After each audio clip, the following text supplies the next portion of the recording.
आभा गोरे रंग की एक खूबसूरत लड़की थी। उसका कद लंबा, बदन सुडौल और आंखें बड़ी बड़ी व कजरारी थीं। उसकी आंखों में कुछ ऐसा जादू था कि उसे जो देखता उसकी ओर खींचा चला जाता था। विक्रम भी पहली नजर में उसकी ओर खींचा गया था। विक्रम तेज तर्रार लड़का था। वह बातें भी बहुत अच्छी करता था। खूबसूरत लड़कियों को पहले तो अपने प्रेम जाल में फंसाता था, फिर उन्हें नौकरी दिलाने का लालच देकर हुस्न और जवानी के रसिया लोगों के सामने पेश कर पैसे कमाता था। प्लान के तहत उसने आभा से मेलजोल बढ़ाया था। उस दिन जब आभा विक्रम से मिली तो बेहद उदास थी। विक्रम कई पलों तक उसके उदास चेहरे को देखता रहा, फिर बोला, क्या बात है आभा, आज बड़ी उदास लग रही हो। हाँ, आभा बोली, विक्रम मैं अब आगे पढ़ नहीं पाऊंगी, और अगर पढ़ नहीं पाई तो अपना सपना पूरा कैसे कर पाऊंगी। कैसा सपना? पढ़ लिख कर अपने पैरों पर खड़ा होने का सपना, ताकि अपने माँ बाप को गरीबी से छुटकारा दिला सको। बस इतनी सी बात है। तुम बस इसे इतनी सी बात समझते हो, और नहीं तो क्या। विक्रम बोला, तुम पढ़ लिख कर नौकरी ही तो करना चाहती हो। हाँ, वह तो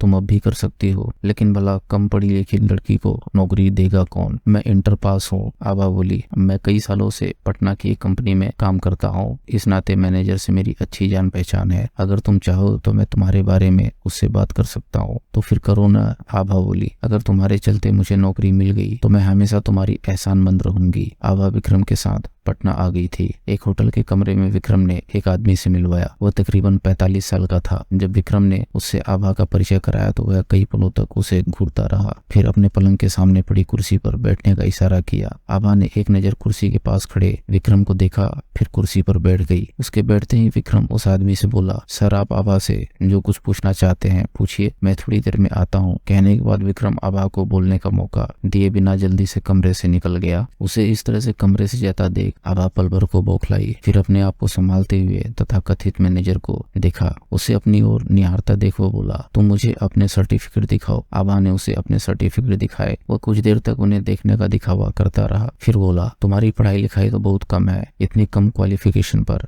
आजकल नौकरी मिलना मुश्किल है। पर विक्रम ने तो कहा था कि इस क्वालिफिकेशन पर मुझे यहाँ नौकरी मिल जाएगी। ठीक है, मैं विक्रम के कहने पर तुम्हें अपनी फर्म में नौकरी दे दूंगा, पर बदले में तुम मुझे क्या दोगी। कहते हुए उसने अपनी नजरें आभा के खूबसूरत चेहरे पर टिका दी। मैं भला आपको क्या दे सकती हूँ। आभा उसकी आंखों के भाव से घबराते हुए बोली, दे सकती हो अगर चाहो तो। क्या? अपनी है खूबसूरत जवानी। क्या बकवास कर रहे हैं आप। आभा झटके से अपनी कुर्सी से उठते हुए बोली, मैं यहाँ नौकरी करने आई हूँ, अपनी जवानी का सौदा करने नहीं। नौकरी तो तुम्हें मिलेगी, पर बदले में मुझे तुम्हारा एक खूबसूरत जिस्म चाहिए। कहता हुआ वो आदमी पलंग से उतरकर आभा के करीब आ गया। वह पल भर तक भूखी नजरों से उसे घूरता रहा, फिर उसके कंधे पर हाथ रखकर उस आदमी की इस हरकत से आभा पल भर को बौखलाई। फिर उसके जिस्म में गुस्से और बेइज्जती की लहर दौड़ गई। वह बोली, मुझे नौकरी चाहिए, पर अपने जिस्म की कीमत पर नहीं। कहते हुए आभा दरवाजे की ओर लपकी, पर दरवाजे पर पहुंचकर उसे झटका लगा। दरवाजा बाहर से बंद था। आभा दरवाजा खोलने की कोशिश करती रही, फिर पलटकर देखा, अब यह दरवाजा तभी खुलेगा जब मैं चाहूंगा। वह आदमी अपने होठों पर एक कुटिल मुस्कान बिखेरता हुआ बोला, और मैं तब तक ऐसा नहीं चाहूंगा जब तक तुम मुझे खुश नहीं कर दोगी। उस आदमी का यह इरादा देखकर आभा मनी मन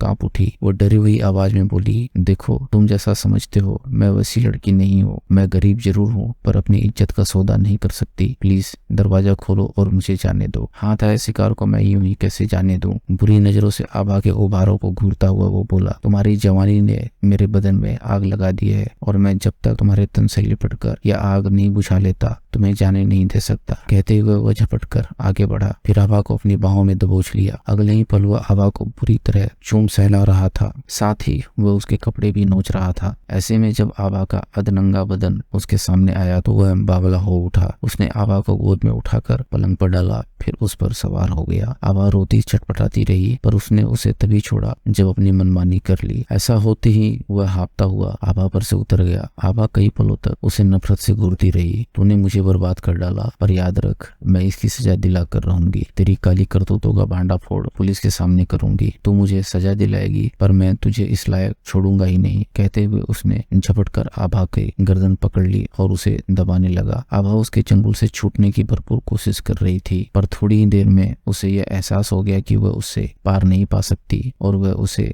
गला घोटकर मार डालेगा। ऐसा एहसास करते ही उसने अपने हाथ पैर पटकने बंद कर दिए, अपनी सांसें रोक ली और शरीर को शांत कर लिया। जब तथाकथित मैनेजर को इस बात का एहसास हुआ तो उसने आभा की गर्दन छोड़ दी और फटी फटी आंखों से आभा के शरीर को देखने लगा। उसे लगा कि आभा मर चुकी है। ऐसा लगते ही उसके चेहरे से बदहवासी और खौफ टपकने लगा। तभी दरवाजा खुला और विक्रम कमरे में आया। ऐसे में जैसे ही उसकी नजर आभा पर पड़ी, उसके मुंह से घुटी घुटी सी चीख निकल गई। वह कांपती हुई आवाज में बोला, यह क्या किया आपने? इसे तो जान से मार डाला आपने। नहीं, वह आदमी डरी हुई आवाज में बोला, मैं इसे मारना नहीं चाहता था, पर यह पुलिस में जाने की धमकी देने लगी तो मैंने इसका गला दबा दिया और यह मर गई। विक्रम उसे घूरता हुआ बोला, जरा सोचिए, मगर इस बात का पता होटल वालों को लगा तो वह पुलिस बुला लेंगे। पुलिस आपको पकड़ कर ले जाएगी और आपको फांसी की सजा होगी। नहीं, वह आदमी डरी हुई आवाज में बोला, ऐसा कभी नहीं होना चाहिए। वह तो तभी होगा जब चुपचाप इस लाश को ठिकाने लगा दिया जाए। तो लगाओ,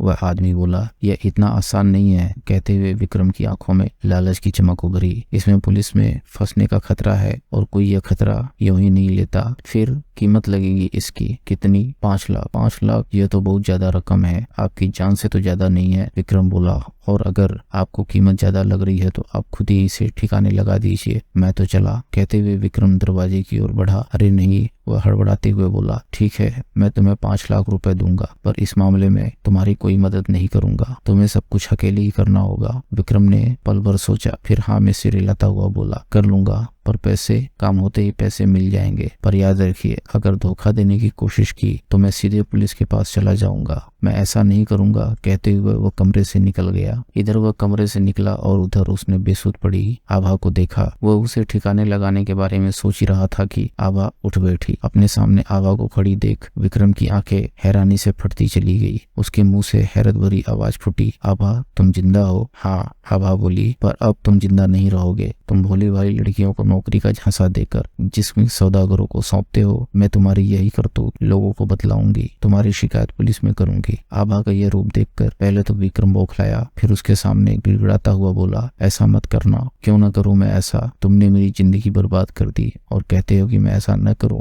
क्योंकि तुम्हारे ऐसा न करने से मेरे हाथ एक मोटी रकम लगेगी, जिसमें से आधी रकम मैं तुम्हें दे दूंगा। मतलब? विक्रम ने उसे पूरी बात बताई। सच कह रहे हो तुम? बिल्कुल। अपनी बात से तुम पलट तो नहीं जाओगे? ऐसे में तुम बेशक पुलिस में मेरी शिकायत कर देना। अगर तुमने मुझे धोखा नहीं दिया तो मुझे क्या पागल कुत्ते ने काटा है जो मैं ऐसा करूंगी? तीसरे दिन आभा के हाथ में 2.5 लाख रुपए की मोटी रकम विक्रम ने लाकर रख दी। उसने एक चमकती नजर इन नोटों पर डाली, फिर विक्रम की आंखों में झांकते हुए बोली, अगर दोबारा कोई ऐसा ही मोटा मुर्गा फंसे तो मुझसे कहना, मैं फिर से यह सब करने को तैयार हो जाऊंगी। कहते हुए आभा मुस्कुराई। जरूर। कहते हुए विक्रम के होंठों पर भी एक फरेब मुस्कान खिल उठी। दोस्तों, अगर आपको कहानी पसंद आ रही हो तो वीडियो को लाइक करें और चैनल को सब्सक्राइब करें। हम ऐसी मजेदार कहानियां आपके लिए लाते रहेंगे।